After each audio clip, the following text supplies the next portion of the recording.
সুপ্রিয় দর্শক, আসসালামু আলাইকুম। অনুসন্ধানী টাইম চ্যানেলে যুক্ত হওয়ার জন্য আপনাকে অসংখ্য ধন্যবাদ। জানিয়ে দিচ্ছি আমাদের হাতে থাকা সর্বশেষ আপডেট। আর বরাবরের মতো সর্বশেষ আপডেট জানাতে আপনাদের পাশে আমি সাইমান সুজন। ভারতের মোদির চোখ ছানাবড়া, বাংলাদেশের হাতে তুরস্কের ভয়ঙ্কর আঙ্কা-এস ড্রোন, JF-17 নিয়ে বিপদে পাকিস্তান। হঠাৎ করেই আবারও বিশ্ব সামরিক অঙ্গনে আলোচনার জন্ম দিয়েছে বাংলাদেশ। কিন্তু কেন? সম্প্রতি বিডি মিলিটারির প্রকাশিত এক এক্সক্লুসিভ রিপোর্টে জানা গেছে, শীঘ্রই বাংলাদেশের আকাশে উড়তে যাচ্ছে তুরস্কের তৈরি কিং অফ স্কাই নামে খ্যাত অত্যাধুনিক আঙ্কা-এস অ্যাটাক ড্রোন। আর এই খবরটি সামনে আসার পর থেকেই রীতিমতো কপালে চিন্তার ভাঁজ পড়েছে প্রতিবেশীদের। কিন্তু কেন এই ড্রোন নিয়ে এত আলোচনা? কি এমন ভয়ঙ্কর মারণাস্ত্র লুকিয়ে আছে এর ভেতরে? আঙ্কা-এস ড্রোনের সবথেকে অবাক করা প্রযুক্তি হল এর স্যাটেলাইট কন্ট্রোল সিস্টেম। সাধারণ ড্রোনগুলো নির্দিষ্ট দূরত্বে গিয়ে নিয়ন্ত্রণ হারায়, কিন্তু আঙ্কা-এস স্যাটেলাইটের মাধ্যমে হাজার হাজার কিলোমিটার দূর থেকেও নির্ভুলভাবে পরিচালনা করা সম্ভব। এর বিধ্বংসী ক্ষমতার এখানেই শেষ নয়। এটি ৩০,০০০ ফুট উচ্চতায় ২৪ থেকে ৩০ ঘন্টা এক টানা আকাশে উড়তে পারে এবং বিশাল উচ্চতায় থাকায় এটি শত্রুর রাডারে প্রায় অদৃশ্য থাকে। এর দুপাশের উইংয়ে রয়েছে তুরস্কের তৈরি অত্যাধুনিক MAMC লেজার গাইডের মিসাইল, যা নিমিষেই শত্রুর বাংকার, ট্যাঙ্ক বা চলমান কোনো যানবাহন ধূলিসাৎ করে দিতে সক্ষম, যা রণক্ষেত্রে একে দূরবিধ্বংসী করে তোলে।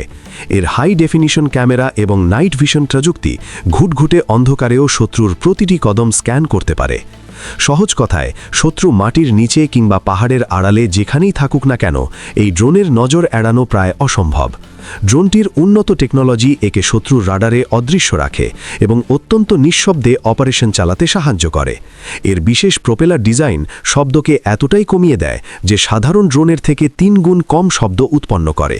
ফলে শত্রু কিছু বুঝে ওঠার আগেই এটি আক্রমণ করে উধাও হয়ে যেতে পারে। এখন প্রশ্ন হল, হঠাৎ কেন এত আধুনিক ড্রোন কিনছে বাংলাদেশ? আর কবে ডেলিভারি পাবে এই ড্রোন?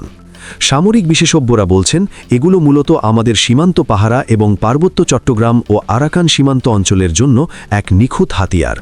দুর্গম পাহাড় আর গহীন জঙ্গলের ভেতরে যেখানে অন্য কোনো আকাশযান পৌঁছানো ঝুঁকিপূর্ণ, সেখানে এই ড্রোনগুলো শক্তিশালী বিচ্ছিন্নতাবাদী দমনে কার্যকর ভূমিকা রাখবে।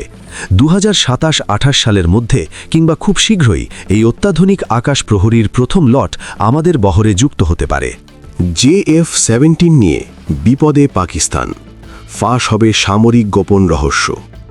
বাংলাদেশের আকাশে JF-7 উড়লে দক্ষিণ এশিয়ার আকাশ মানচিত্র কি বদলে যাবে, নাকি ফাঁস হয়ে যাবে কারো গোপন সামরিক রহস্য? পাকিস্তান কেন নিজের কৌশলগত অস্ত্র ঢাকার হাতে তুলে দিয়ে বড় ঝুঁকি দিতে যাচ্ছে? বাংলাদেশ বিমানবাহিনীকে JF-7 দেয়া কি শক্তির ভারসাম্য, নাকি পাকিস্তানের জন্য কৌশলগত আত্মঘাতী কোনো সিদ্ধান্ত? নিকট অতীতে বাংলাদেশ বিমানবাহিনীর প্রধানের পাকিস্তান সফর এবং পাকিস্তান বিমানবাহিনীর প্রধানের সঙ্গে উচ্চ পর্যায়ের বৈঠক দক্ষিণ এশিয়ার প্রতিরক্ষা ও কূটনৈতিক অঙ্গনে নতুন করে আলোচনা সৃষ্টি করেছে। যা বৈঠকে যুদ্ধ কৌশল বিনিময়, প্রাইমারি ও অ্যাডভান্স ট্রেনিং, এয়ারক্রাফট ক্রয় এবং বিশেষভাবে JF-7 ব্লক 3 এর মতো অত্যাধুনিক যুদ্ধবিমান ক্রয়ের সম্ভাবনার কথা উঠে এসেছে। এই প্রেক্ষাপটে একটি গুরুত্বপূর্ণ প্রশ্ন সামনে আসে। বাংলাদেশ যদি সত্যি JF-7 ব্লক 3 ক্রয় আগ্রহী হয়, তবে পাকিস্তানের কি উচিত হবে এই স্টেট অফ দি আর্ট যুদ্ধবিমান ঢাকার কাছে বিক্রি করা? JF-7 ব্লক 3 পাকিস্তান ও চীনের যৌথ উদ্যোগে তৈরি একটি আধুনিক মাল্টিরোল যুদ্ধবিমান, যা AES এর রাডার, উন্নত electric warfare system, beyond visual range BVR ক্ষেপণাস্ত্র সক্ষমতা এবং নেটওয়ার্ক সেন্ট্রিং ওয়ারফেয়ারের সুবিধা নিয়ে সজ্জিত। এটি পাকিস্তান বিমানবাহিনীর জন্য কেবল একটি যুদ্ধবিমান নয়, বরং আকাশ প্রতিরক্ষার কৌশলগত মেরুদণ্ড এবং ভারতের শক্তিশালী বিমানবাহিনীকে সমানে টক্কর দেবার মতো একটি দারুণ অস্ত্র। অন্যদিকে বাংলাদেশ একটি উদয়মান আঞ্চলিক শক্তি, যারা তাদের ফোর্সেস গোল 2030 বাস্তবায়নের মাধ্যমে বিমানবাহিনীকে আধুনিকীকরণের পথে রয়েছে। বহুমুখী উৎস থেকে প্রতিরক্ষা সরঞ্জাম সংগ্রহ বাংলাদেশের একটি সুপ্রতিষ্ঠিত সামরিক নীতি।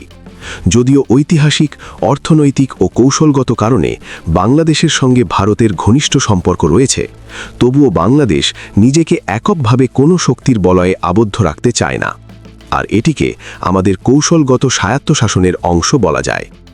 তবে বাংলাদেশ এবং পাকিস্তান এই দুই দেশের মধ্যে সামরিক যোগাযোগ বাড়লে সেটা দুই দেশের জন্যই ভালো হলেও পাকিস্তানের দৃষ্টিকোণ থেকে এখানে একটি স্পষ্ট ঝুঁকির জায়গা রয়েছে। ইসলামাবাদের নীতি নির্ধারকরা অবশ্যই জানেন যে বাংলাদেশ দিল্লির প্রভাবমুক্ত নয়, বরং অনেকটা দিল্লি নিয়ন্ত্রিত। যদি JF-17 ব্লক 3 এর মতো হাইলি ক্লাসিফাইড আর অ্যাডভান্স যুদ্ধবিমান বাংলাদেশকে সরবরাহ করা হয়, তাহলে এর প্রযুক্তিগত ডাটা, অপারেশনাল কৌশল বা ইলেকট্রিক ওয়ারফেয়ার সংক্রান্ত সংবেদনশীল তথ্য ভারতের কাছে ফাঁস হওয়ার তীব্র আশঙ্কা রয়েছে, যার মাধ্যমে ভারত পাকিস্তান ও চীনের এই প্রযুক্তিগত মার্ভেলের পোস্টমর্টেম করে নারী নক্ষত্র সব মুখস্থ করে নেবে। আর তখন আকাশে এই বিমানকে ঠেকাতে ভারতের আর তেমন কোনো অসুবিধাই হবে না। অবশ্য এই শঙ্কা চীনের ক্ষেত্রেও প্রযোজ্য হবে। বাংলাদেশ চীন থেকে 20টি জেনসি যুদ্ধবিমান কিনবে বলেও গুঞ্জন শোনা যাচ্ছে। যদি বাংলাদেশ তা এনে, তবে চীনের এই অত্যাধুনিক ফাইটারটির ব্লুপ্রিন্টও ভারতের হাতে চলে যাবে বলে ধারণা করছেন সামরিক বিশ্লেষকরা। সেক্ষেত্রে আকাশে বাংলাদেশের শক্তি বাড়লেও বিমান বাহিনীর দুর্বলতাগুলো জানার কারণে ভারত সবসময় আকাশে তাদের আধিপত্য ধরে রাখতে পারবে। তবে এই ঝুঁকির বিপরীতে পাকিস্তানের জন্য কিছু সুবিধাও রয়েছে। প্রথমত, বাংলাদেশকে JF-17 সরবরাহ করা হলে পাকিস্তান দক্ষিণ এশিয়ার একটি নতুন প্রতিরক্ষা অংশীদার পেতে পারে, যা ভারতের একচ্ছত্র প্রভাব কিছুটা হলেও ভারসাম্য করতে পারবে।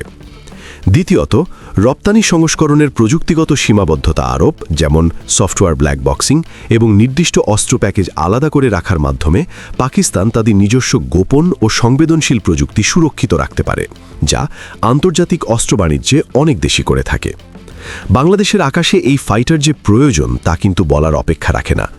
ভারতের গোলামিতে মুখ থুবড়ে পড়ে থাকা এই অকার্যকর বিমান বাহিনী যদি এই ফাইটার জেট পায়, তবে তা এই অঞ্চলে বাংলাদেশকে আকাশের এক নীরব আধিপত্য এনে দেবে এবং বিমান বাহিনীর সক্ষমতাকে নতুন করে জানান দেবে। আর তাই বাংলাদেশকে JF-17 ব্লক 3 বিক্রি করা পাকিস্তানের জন্য একদিকে যেমন কৌশলগত ও অর্থনৈতিক সুযোগ, তেমনি অন্যদিকে এটি একটি খুবই সংবেদনশীল নিরাপত্তা সিদ্ধান্ত। সবকিছুর পরও ইসলামাবাদের উচিত হবে আবেগ ও তাৎক্ষণিক কূটনৈতিক লাভের পরিবর্তে দীর্ঘমেয়াদী আঞ্চলিক বাস্তবতা, প্রযুক্তি সুরক্ষা এবং শক্তির ভারসাম্য বিবেচনা করে সিদ্ধান্ত নেয়া। এই দক্ষিণ এশিয়ায় প্রতিরক্ষা সহযোগিতা কেবল অস্ত্র বিক্রির প্রশ্ন নয়, এটি আস্থা, কৌশল এবং ভবিষ্যৎ শক্তিবিন্যাসের প্রশ্ন, যার উপর ভিত্তি করেই গড়ে উঠতে পারে দুই দেশের শক্তিশালী আকাশ নিরাপত্তা।